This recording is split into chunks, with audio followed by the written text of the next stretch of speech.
fala sobre as grandes demandas cotidianas, né? Da gente se preocupar muito mais em angariar recursos e, não raro, não ter a mínima ideia sobre o que fazer com eles, mas morrer de medo de não os ter, como se a nossa constituição subjetiva dependesse dos bens que a gente amealha. Então, para fazer uma reflexão sobre isso e falar de um transtorno bem recorrente na nossa sociedade atual, que é a depressão, eu faço aqui a citação de uma obra de Leandro Anselmo Todeschi Tavares, de 2010, intitulada Depressão como Mal-Estar Contemporâneo.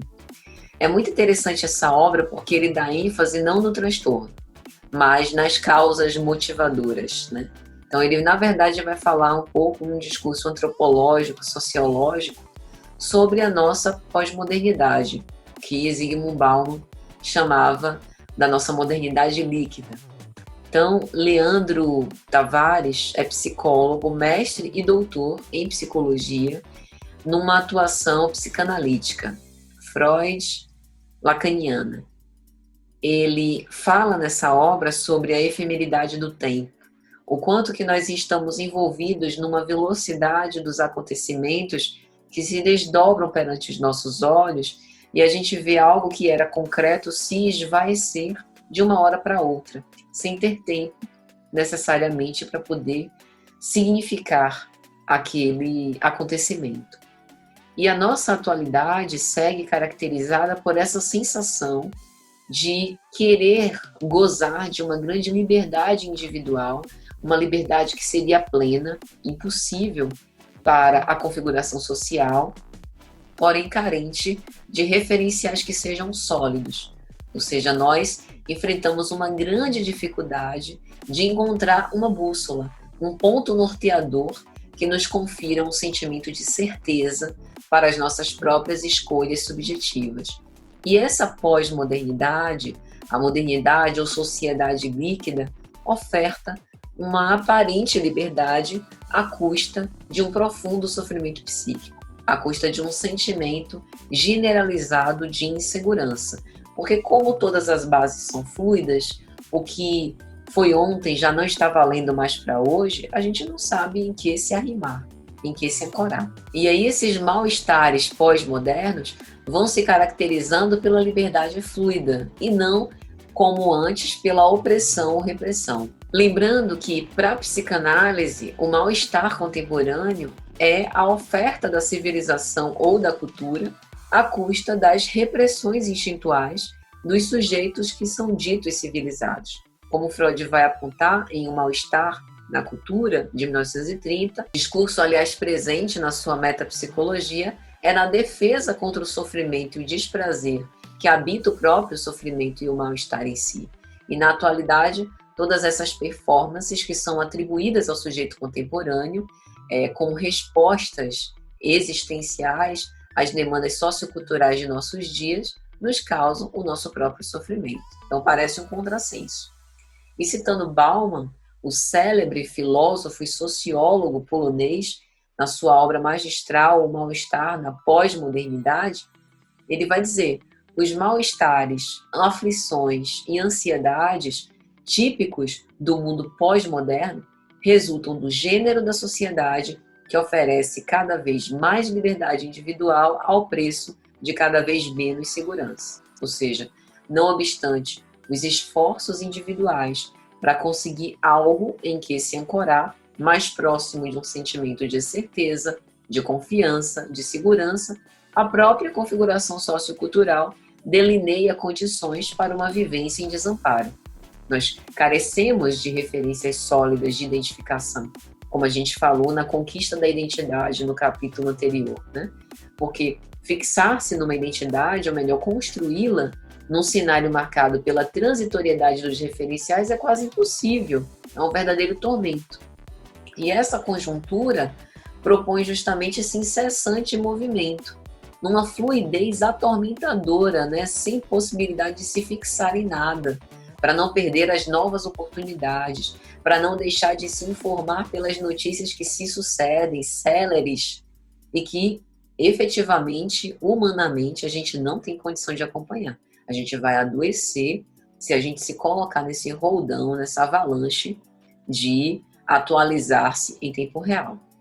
O conceito de estabilidade se escasseia, né? Está cada vez mais raro, porque há sempre tantas possibilidades para nos deixar perdidos perante esses objetos de consumo que a gente não sabe o que escolher, tanto na esfera profissional, como na esfera amorosa, como na esfera cultural, social e até ideológica. Quer ver martírio?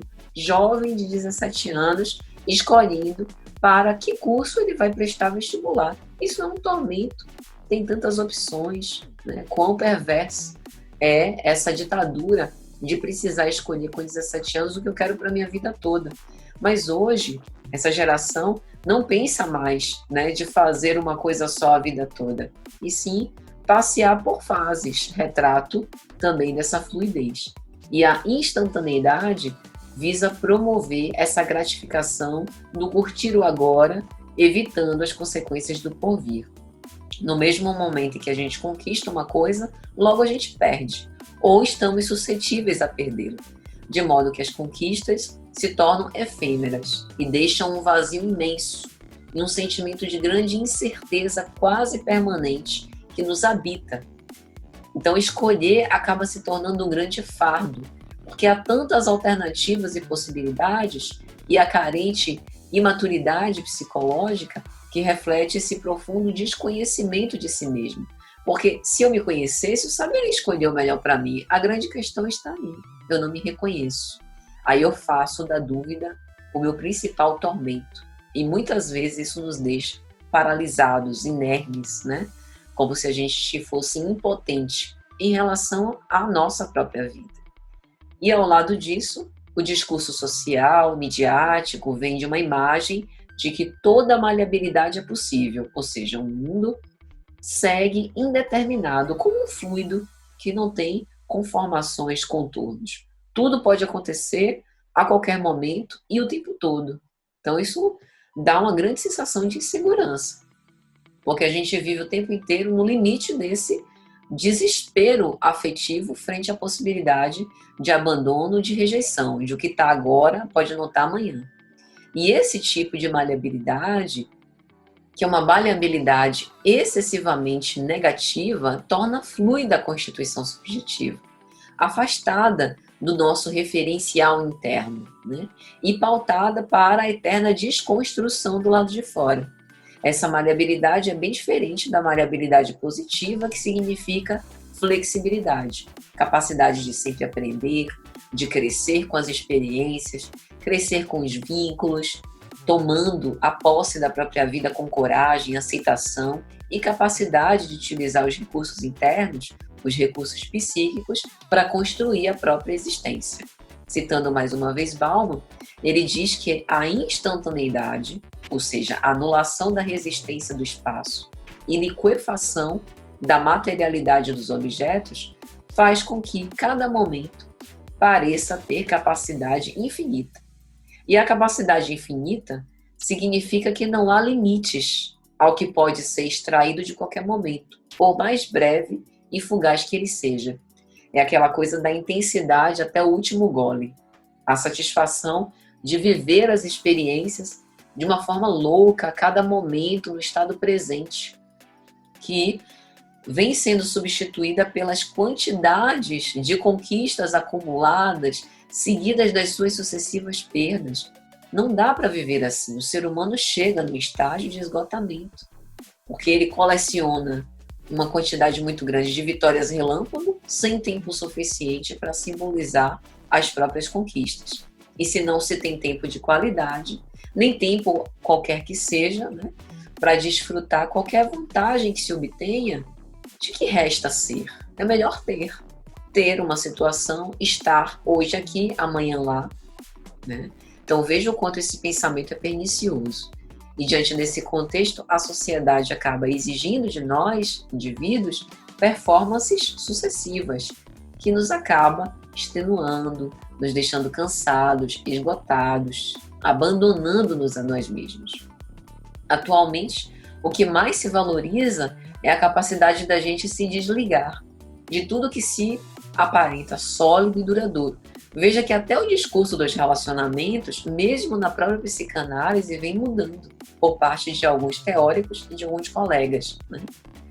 Dizendo que o amor romântico morreu, que a instituição da família está fadada ao fracasso. Eu, particularmente, tenho reservas muito grandes com respeito a tudo isso, né? Sou uma resistente a essa sociedade fluida, porque com isso a gente também perde o nosso passado histórico, a referência dos nossos tempos, né? Se perdem na fluidez das horas. Isso não significa, eu não me considero inflexível ou refratária, né? Por exemplo, pensar novos modos de se relacionar. Estou aberta a pensar sobre isso, mas não quero abrir mão daquilo que, para mim, funciona como segurança. Veja que hoje nenhuma obra de arte é mais capaz de se eternizar. Nenhuma música permanece por muito tempo significativa, como vai dizer Leandro Tavares. Tudo pode ser copiado, modificado, customizado e mutilado, né? Perdido da sua identidade. A própria originalidade, a criatividade, se tornou algo tão difícil de concretizar numa configuração sociocultural em que a gente tem a sensação de que tudo foi criado, tudo já foi inventado, tudo já foi feito. E aí essa morte das utopias acaba derrubando os melhores potenciais da criatividade humana. E essas produções seguem cada vez mais vazias de significado, devido à ascensão e às quedas meteóricas. Nós estamos permeados por um cenário marcado por constantes indeterminações. A gente perde a esperança de nutrir projetos próprios de longo prazo, mas esquecemos que o ser humano é constituído dos seus projetos. Qual é o seu plano de vida? O que você quer para a sua vida, né? Sejam conscientes ou inconscientes. Projetos sobre a nossa existência, sobre o que eu quero fazer quando me aposentar, né? O que eu quero conquistar para a minha vida, que sempre nos serviram como ponto norteador e bússola na realização dos nossos ideais e agora parecem perder todo o sentido. E para que esses projetos sejam realizados, todos eles demandam tempo, demandam investimento, demandam trabalho. A própria construção subjetiva necessita de um período fecundo para a sua constituição simbólica e representativa, para a sua realização e concretização. Então, os projetos pessoais passam a não mais fazer sentido, uma vez que o tempo valorizado pela nossa atual cultura não permite pensar em prazos muito prolongados. O tempo que se dispõe não permite realizações profundas, próximas ao ser. Então, é muito mais fácil apelar para o ter. Leva-se muito tempo para amadurecer as realizações, a ponto delas se tornarem significativas e valorosas em seu sentido subjetivo, simbólico para o indivíduo. Bauman vai dizer que no mundo em que coisas deliberadamente instáveis são a matéria-prima das identidades, que são necessariamente instáveis, como a gente viu no nosso capítulo anterior, é preciso estar constantemente em alerta. Mas, acima de tudo, é preciso manter a própria flexibilidade e velocidade de reajuste em relação aos padrões cambiantes do mundo lá fora. Ou seja, essa maleabilidade negativa não cria as condições para que se solidifiquem e eternizem projetos e modos de ser no mundo, que passam a estar de forma efêmera e possuírem caráter transitório.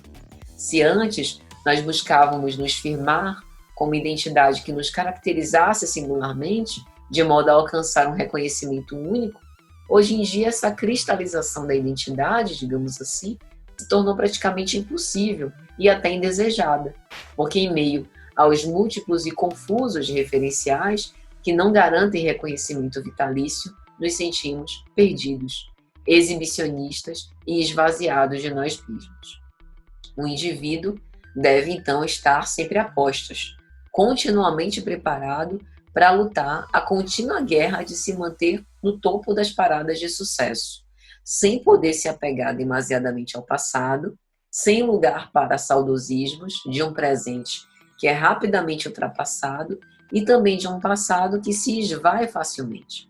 Então, nós não nos estendemos em atividades dignificantes, nós fugimos da convivência com as pessoas, nós nos evadimos daquilo que seja mais duradouro, né, das experiências que poderiam nos manter mais leves diante do peso dos acontecimentos diários, para que enfim pudéssemos superar esse império dos referenciais descartáveis. Bauman também vai dizer que recusar-se a fixar-se de uma forma ou de outra é uma atitude que nós quase sempre tomamos. Não se prender a nenhum lugar, por mais agradável que a escala presente possa parecer. Não se ligar a uma vida, a uma vocação apenas. Não jurar coerência e lealdade a nada nem a ninguém.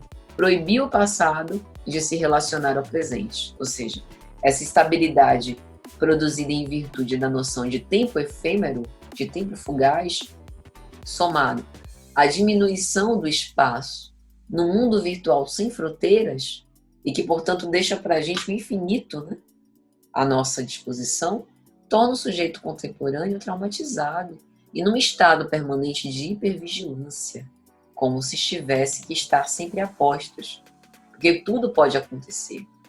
Então, frente a essa conjuntura, torna-se impossível dar significados às experiências vividas e ir simbolizando os conteúdos emocionais individuais.